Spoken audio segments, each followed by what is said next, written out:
இனிய நண்பரே, வணக்கம். வாழ்க வளமுடன். நீங்கள் விரும்பி சுவைத்து மகிழும் வகையில் புதிய தமிழ்ச் சொற்களை அறிமுகப்படுத்தும் உயரிய பணியில் புதுச்சொல் புனைவோம் என்னும் இந்த புதிய வலையொலி ஓடை யூடியூப் சேனல் ஈடுபட்டிருக்கிறது. புதிய காணொளிகளை உருவாக்கி வெளியிடுவதன் மூலம் புதிய தமிழ்ச் சொற்களை மக்களிடம் கொண்டு சேர்ப்பதே இதன் நோக்கம். இந்த வரிசையில் நீங்கள் இப்பொழுது காணப்போகும் காணொளியும் ஒன்று. இந்த காணொளி உங்களுக்கு பிடித்திருந்தால் காணொளியில் காணப்படும் மணி அடையாளத்தை சொடுக்கி புதுச்சொல் புனைவோம் என்னும் இந்த வலையொலியோடையில் உறுப்பினராக சேருங்கள். உறுப்பினராகும் ஒவ்வொருவருக்கும் புதிய சொற்களை அறிமுகப்படுத்தும் காணொளி வெளியிடும்போது அந்த செய்தி தவறாமல் உங்களை வந்து அடையும். அத்துடன் காணொளியின் கீழ் காணப்படும் கட்டைவிரல் குறியை சொடுக்கி உங்கள் ஆதரவையும் நல்குங்கள். புதிய சொற்களை பற்றி உங்கள் மேலான கருத்துக்களை பதிவு செய்வதையும் அன்புடன் வரவேற்கிறேன். நண்பரே, இனி காணொளியை காணுங்கள். சிலம்பு, ஸ்பேனர். தமிழில் ஒவ்வொரு சொல்லும் ஏதாவது ஒரு வேர்ச்சொல்லிலிருந்து தான் உருவாகிறது. வேர்ச்சொல் என்பது வித்து போன்றது. வித்திலிருந்து முளைவிட்டு நீண்டு வளர்ந்து பறந்து விரிந்து தழைத்து செடிகளும் மரமும் உருவாவதைப் போல வேர்ச்சொல்லிலிருந்து பல வடிவங்களில் புது சொற்கள் உருவாகின்றன. அம், அர், இல், இல், உல், உள், ஒல், கல், குல் என்பவை போன்ற வேர்ச்சொற்கள் தமிழில் பல உள்ளன.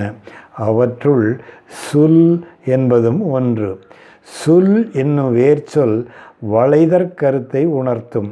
வளைதல் என்பது சாய்வு, வளைவு, கோணல், வட்டம், உருண்டை, முட்டை, உருளை முதலிய பல கருத்தை தழுவும்.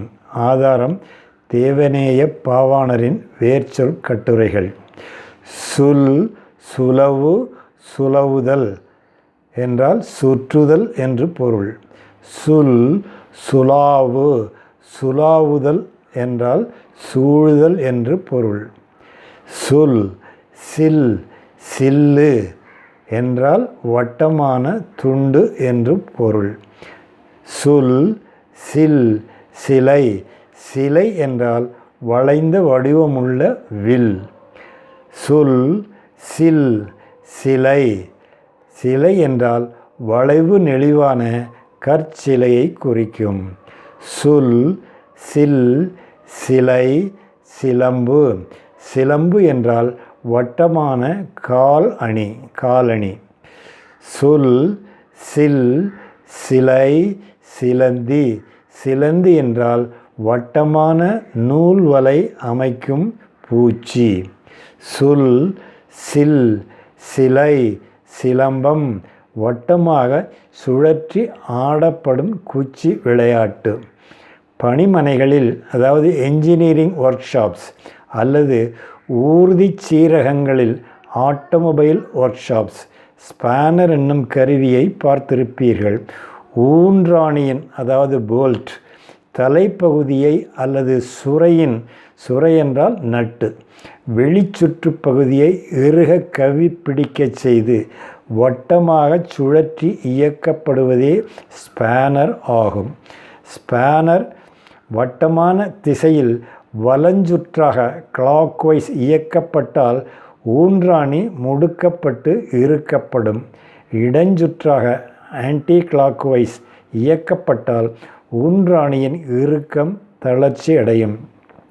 ஸ்பேனரின் இயக்கம் நேர் திசையிலோ அல்லது எதிர் திசையிலோ வட்டமாக அல்லது அரைவட்டமாக அமையும் என்பதை புரிந்து கொண்டிருப்பீர்கள்.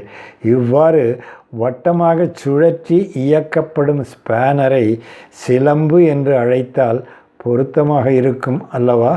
சிலம்பு வட்டமாக இயக்கப்படுவது. சிலம்பு என்னும் காலணி கண்ணகி காலத்துடன் மறைந்துவிட்டது. காப்பியத்தில்தான் சிலம்பு உயிர் வாழ்கிறது. சிலம்பு என்னும் இந்த அழகிய சொல்லை புழக்கத்தில் விடுவோமே. இன்னும் எத்துணை காலத்திற்குத்தான் நாம் ஸ்பேனர் என்ற சொல்லை விடாமல் பிடித்து கொண்டிருப்பது? ஸ்பேனர் என்ற சொல்லை பரண் மீது வைத்திடுவோம். சிலம்பு என்ற சொல்லை புழக்கத்திற்கு கொண்டு வருவோம். தமிழின் பிள்ளைகளாகிய நாம் நமது அன்னை மொழிக்கு புது புது சொற்கள் என்னும் அணிகலன்களை பூட்டி மகிழ்வோமே. சிலம்பு என்ற சொல்லின் அடிப்படையில் உருவாகும் பிற சொற்களையும் பாருங்களேன். ஸ்பேனர் சிலம்பு, சிங்கிள் எண்டட் ஸ்பேனர் ஒரு முனை சிலம்பு, டபுள் எண்டட் ஸ்பேனர் இருமுனை சிலம்பு, மல்டி ஸ்பேனர் பன்முனை சிலம்பு, அட்ஜஸ்டபிள் ஸ்பேனர் சீரமை சிலம்பு, ரெஞ்ச் ஸ்பேனர் திருகுச் சிலம்பு, பாக்ஸ் ஸ்பேனர் குதை சிலம்பு, ரிங் ஸ்பேனர் பூண் சிலம்பு, மங்கி ஸ்பேனர் கவிச்சிலம்பு, சாக்கெட் ஸ்பேனர் குழிச்சிலம்பு, பெக் ஸ்பேனர் முளைச்சிலம்பு, ஆலன் ஸ்பேனர் அலை சிலம்பு, சி ஸ்பேனர் பிறை சிலம்பு. நண்பரே, காணொளியை கண்டு மகிழ்ந்தமைக்கு மிக்க நன்றி. இந்த காணொளி வாயிலாக அறிமுகப்படுத்தியுள்ள புதிய தமிழ் சொற்களை புழக்கத்தில் விட நீங்களும் முயலுங்கள், நானும் முயல்கிறேன். எல்லோரும் முயன்றால் இச்சொற்கள் மக்களை எளிதில் சென்று அடையும் அல்லவா? தமிழுக்கு வளம் சேர்க்க நாம் இணைந்து பணியாற்றுவோம். வாழிய செந்தமிழ் செல்வரே, வாழிய நீங்கள், வளமுடன் 100 ஆண்டு. நன்றி, வணக்கம்.